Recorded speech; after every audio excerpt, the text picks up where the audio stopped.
sou Raíssa, estou chegando com mais um podcast do blog Softball Não. Nessa noite de sexta-feira nós temos agora 26 graus, sensação térmica de 25 graus. Que ventos, hein? 31 km por hora, rajadas de 43 km por hora. Tá bom aqui, tá gostoso, né? Quem tá ao ar livre então tá melhor ainda. Bom, hoje então, chegando com esse tema, quando o real era forte, na verdade acho que o tema deveria ser quando o real era mais forte que o dólar. Nessa semana nós tivemos aí o recorde histórico, né, de valorização do dólar em relação ao real. Quem é da nova geração nem acredita, mas já houve uma época em que a gente comprava $1 com menos do que R$1. Né? Hoje a gente precisa aí coletar quase que 4,20, né? Se for do turismo 4,35, tá aí entre 4,20 e 4,50, dependendo até das casas de câmbio, pra gente comprar $1. Mas já houve uma época em que nós compramos dólar com 87 centavos de real e na verdade o valor mais baixo que ele já atingiu, numa reportagem aí que veio nessa semana justamente em virtude dessa alta recorde do dólar em relação ao real, uma reportagem do G1 mostrou que o valor mais baixo que o dólar já atingiu aqui foi 82 centavos, né? Eu me lembro bem, na época da entrada do real, isso foi em 1994, o real entrou em 1º de julho, né, de 1994, exatamente por essa época. Eu fazia minha primeira viagem para os Estados Unidos, né? Nem queria muito, depois, pronto, fui picada pelo mosquito de lá, acabou, só gosto de viajar para lá agora, mas nem queria muito.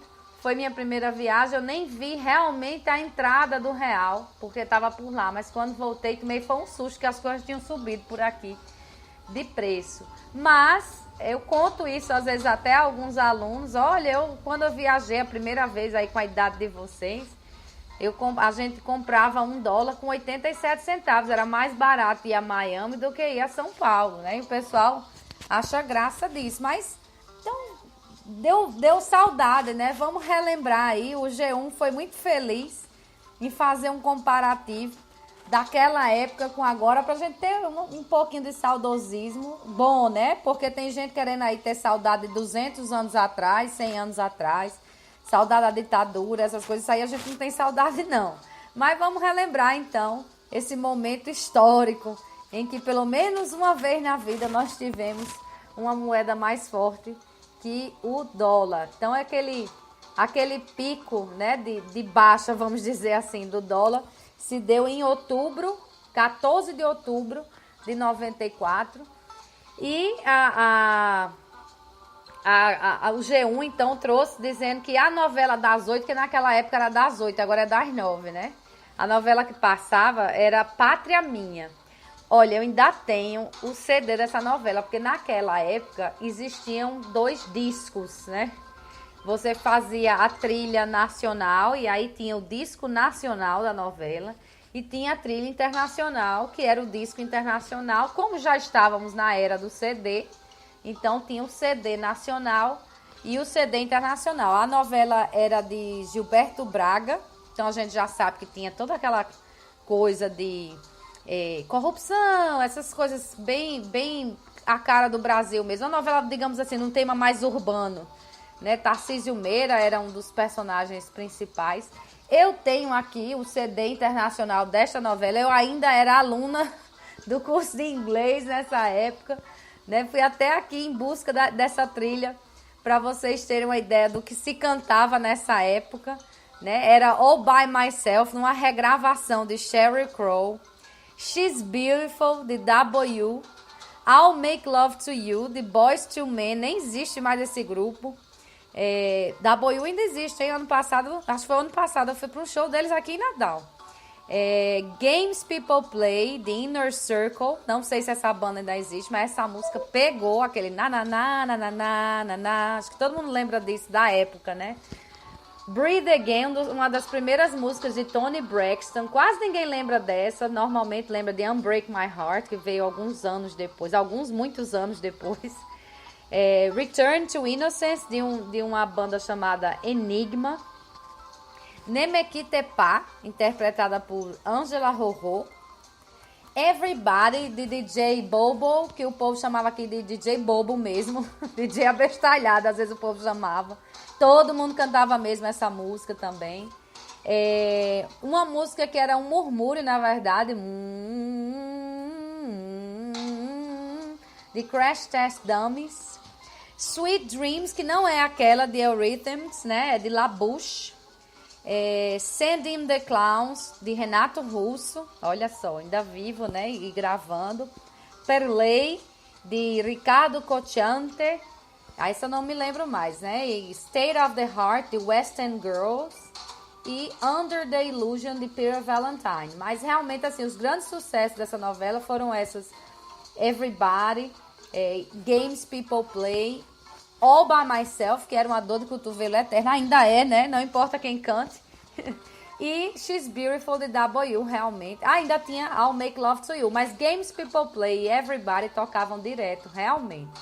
Então essa era a novela que rolava. Não me lembro muito do tema mesmo, só me lembro que tinha Fábio Assunção, tinha Cláudia Abreu, tinha Tarcísio Meira, mas o resto eu não consigo me lembrar muito. Aí a reportagem faz lá o espelho, né, para 2018, dizendo que agora passa Segundo o Sol. Se eu não me lembro da outra, essa que eu não sei nada mesmo, porque eu não acompanho. Jogos, né, vejam bem, em 94 foi o lançamento do primeiro PlayStation, né, a gente saindo lá da onda do Nintendo, do Mega Drive. Então surgiu o primeiro PlayStation, embora ele só tenha chegado aqui no Brasil no ano seguinte, em 1995. Já neste ano de 2018, a gente já está recebendo o PlayStation 4, né, o 4 Pro, uma versão então que se diz profissional, né? Já foi lançada no final de 2016 nos Estados Unidos, mas está chegando agora em 2018 ao Brasil. No mundo da moda, em 94, houve a estreia de Gisele Bündchen, né? Uma das que dizem a maior das modelos, né? E do Brasil, então, não tem nem o que se dizer, o nome mais famoso dessa seara. Realmente, ela que já se aposentou, né? Acho que talvez tenha anunciado o ano passado que não desfilaria mais de jeito nenhum, né? Realmente estaria se aposentando dessa carreira. Já havia deixado isso de uma forma mais corriqueira, fazendo só uma coisa aqui ou ali, mais por amizade. Então agora deixou de vez. Mas em 2018 quem anda abalando o mundo ainda é Kylie Jenner, que é desse mundo aí, dessas Kardashians, não sei o que, também não tenho a menor ideia, só do que eu ouço falar, nunca assisti. Diz o G1 que o hit do ano de 94 era Araqueto Bom Demais, que é aquele Não Dá Pra Esconder o que eu sinto por você, Ará. Foi a música que teria marcado, então, o ano de 94, segundo o G1. E também, segundo o G1, esse ano 2018 é marcado por uma tal de Largado às Traças. Nunca ouvi. Na voz, que é um sucesso nas vozes de Zenete e Cristiano. Muito prazer, nunca vi mais gordos. Aqui diz que a música é sobre beijar copo, abraçar garrafa e arrastar chifre no asfalto. Muito bem. Estamos evoluindo, que é uma beleza. Bom, Oscar, né? Em 94, quem ganhou merecidamente foi A Lista de Schindler, filmaço, que inclusive Steven Spielberg já disse que infelizmente é necessário relançar, e ele vai ser relançado neste ano, porque ele acha que as pessoas não acordaram ainda para essa onda de extrema direita que vem varrendo o mundo e prometendo cenas horrorosas como as que vimos na Segunda Guerra Mundial. Então, a bela história do empresário alemão Oskar Schindler, que conseguiu, naquele esforço dele, salvar centenas de judeus, foi lançado em 94. É um filme, poxa, vale muito a pena assistir. É impressionante como no início as mortes chocam muito, mas depois é uma repetição tão grande que parece que, bom, mais um, vai, próximo, né? E eu acho que é mais ou menos isso que acontece também com a população. De tanto você ser exposto a uma coisa, você termina não se abalando mais em relação àquilo. Por isso que eu nem gosto de divulgar imagem de violência.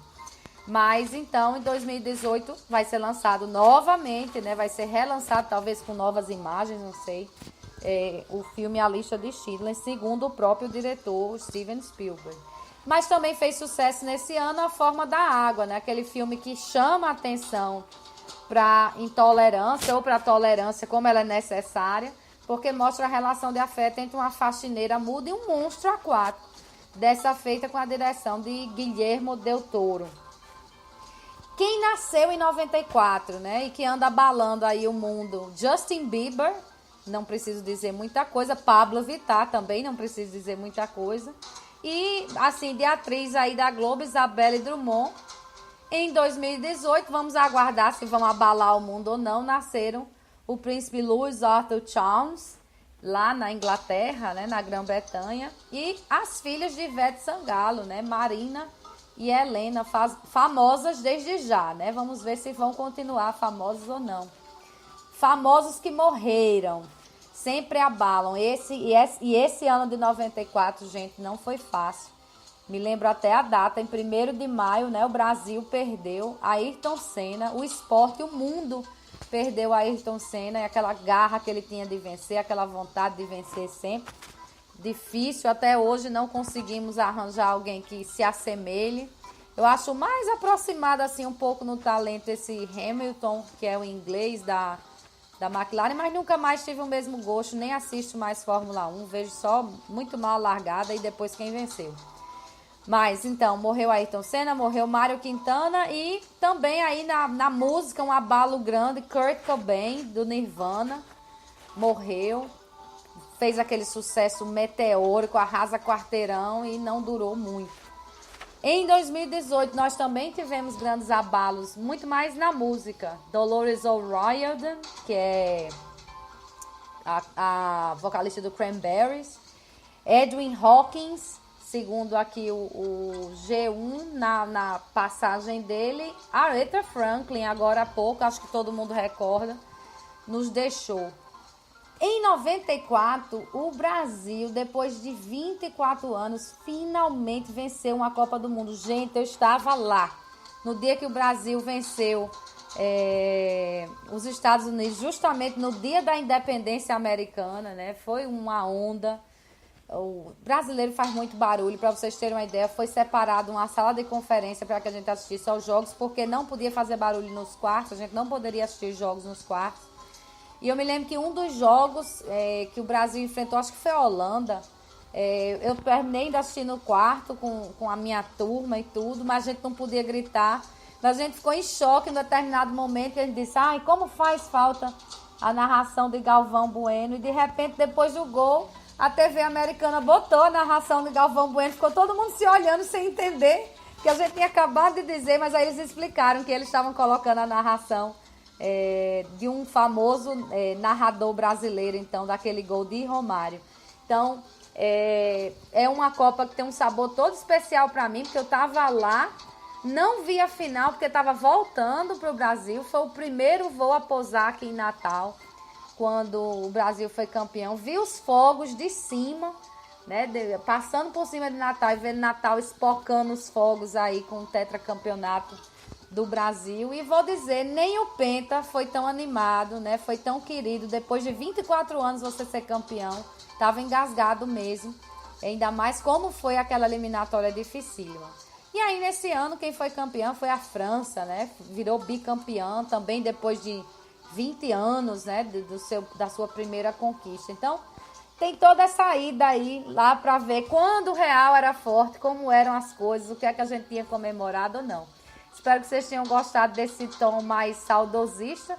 Vamos deixar só, né, aqui esse negócio de saudosismo. Deixa a ditadura e o resto para lá, né? Desejo uma boa semana a todos. Renovo o convite para sexta, 7 da noite, sobre outros assuntos. E domingo agora, 10 da manhã, sobre futebol. Até lá!